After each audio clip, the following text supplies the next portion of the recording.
अलग अलग राय रखी है। और आज जो आपका टॉपिक इसमें है वो है राज्य का आंगिक सिद्धांत या राज्य का सावयव सिद्धांत। राज्य में समझने के कई सारे सिद्धांत हैं, जैसे जो आज मैं आपको करवाने जा रही हूँ तो सावयव सिद्धांत है। इसके अलावा शायद आपने सुना होगा समझौता सिद्धांत या उदारवादी सिद्धांत, मार्क्सवादी। कई सारी अप्रोचेस हैं जिससे हम स्टेट को समझ सकते हैं, राज्य की प्रकृति को समझने का एक प्रयास है। आज जो है वो है राज्य का सावयव। क्या है ये सावयव? सावयव का अर्थ देखिए कि जैसे मानव शरीर है, हमारा ये शरीर है, हमारे इस शरीर में आपके हाथ है, पैर है, आंख है, सारे ये अंग है। मानव शरीर के जिस तरह से अंग होते हैं, विभिन्न अंग, और हर अंग का अपना कार्य होता है। मस्तिष्क का अपना कार्य है, हाथ अपना कार्य कर रहा है, आंख अपना कार्य कर रही है। तो हर जो मानव शरीर का अंग, जिस प्रकार हर अंग का अपना कार्य है, उसी तरह राज्य में व्यक्ति की एक भूमिका है। अगर हमारा हाथ अलग हो जाए, उसको काट दें, तो उसका कोई अस्तित्व नहीं है।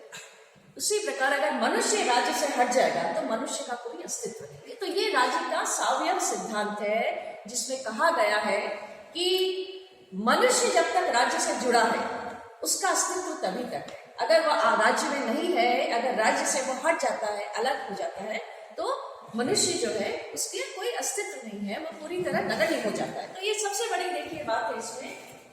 अच्छा, सावयव सिद्धांत जो है इसका आरंभ या कह सकते हैं कि ईसा से पूर्व जो यूनानी, मैं कह रही थी आपको कल भी मैंने बताया था कि हमारे विषय का जो आरंभिक जो चिंतन है वो यूनान से है। तो प्लेटो या अरिस्टो ने ऐसा नहीं इस बारे में कभी कुछ ना कहा हो। प्लेटो अक्सर बोलता था कि राज्य जो है शरीर के समान है, बृहद शरीर है, बड़ा जैसे होता है, इस तरह से राज्य की तुलना वो करता था मानव शरीर से।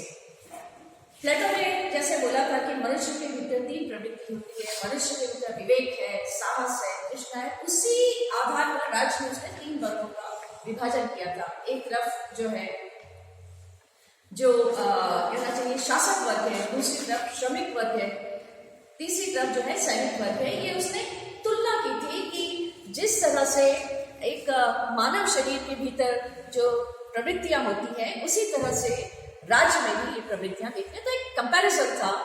अगर आप उसके बाद अरस्तु को अगर आपने देखा हो, सुना हो, पढ़ा हो उसको, तो अरस्तु में देखिए जो जिस अरस्तु ने बोला था कि जो मनुष्य समाज में नहीं रह सकता वो या तो भगवान है या वो पशु है, क्योंकि समाज में मनुष्य की सभी आवश्यकताओं की पूर्ति होती। तो समाज और राज्य में उस वक्त कोई ऐसा भेद नहीं था।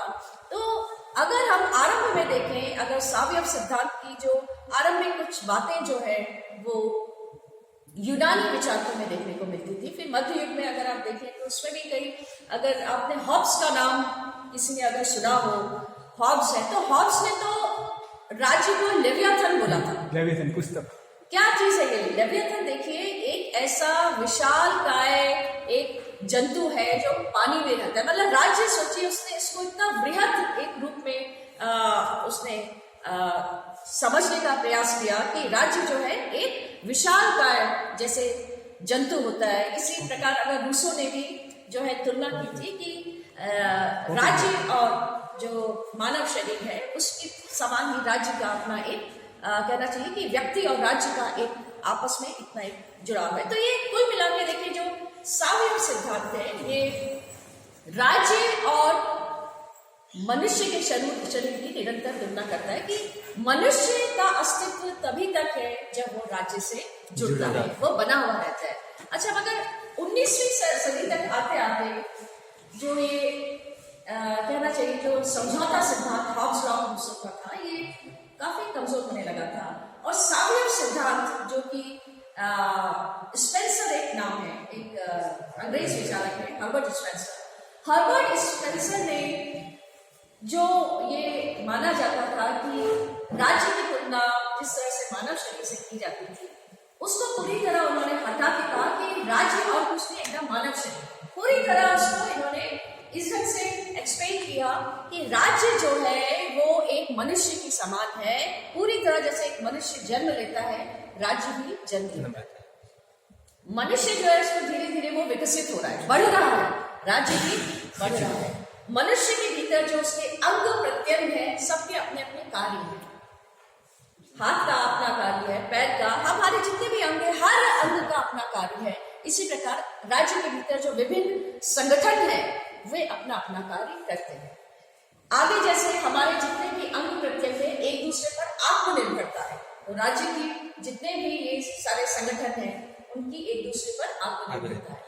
जिस प्रकार मनुष्य जो है वो कमजोर होता है, फिर वृद्ध होता है, मृत्यु को प्राप्त होता है, तो राज्य में भी इस तरह से जो है आप देखेंगे कुछ जो संगठन है, ऑर्गेनाइजेशन है, समय के साथ साथ उनकी उपयोगिता समाप्त होने लगती है, उसकी जगह नए जो है संगठन बने। इसलिए तो स्पेंसर देखिए इस तरह से उन्होंने इस सावयव सिद्धांत को जो सबसे ज्यादा जिस आदमी ने बहुत स्ट्रांगली, बहुत मजबूती से जिस व्यक्ति ने सावयव सिद्धांत को एक्सप्लेन किया है, that is Herbert Spencer. Bluntly ये भी 19वीं सदी का एक महत्वपूर्ण एक नाम है।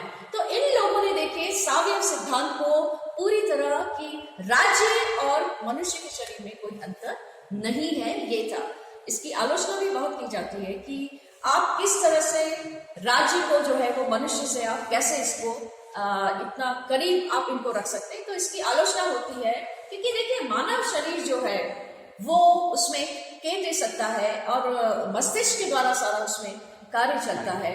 मगर राज्य ये कह देना कि अगर मनुष्य जो है वो राज्य से अलग हो जाए तो उसका कोई अस्तित्व नहीं है, गलत है। हाथ अगर मेरा कट जाए तो मेरे हाथ का अस्तित्व नहीं है, मगर व्यक्ति अगर राज्य से अलग हो जाएगा ये कह देना कि वो फिर जी नहीं पाएगा, ये भी गलत है। क्योंकि अगर हम पाषाण युग में जाए तब तो राज्य था ही नहीं।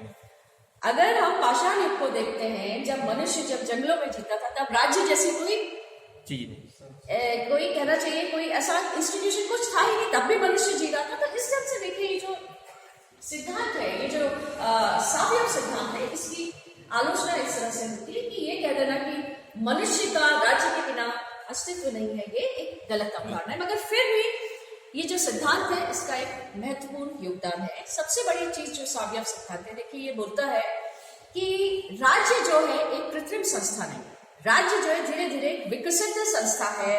राज्य जो है मनुष्य और राज्य परस्पर एक दूसरे पर, या मनुष्य की निर्भरता राज्य में, जो कि सच्चाई है। हमारे व्यक्तित्व का विकास जो है वो राज्य में ही संभव है।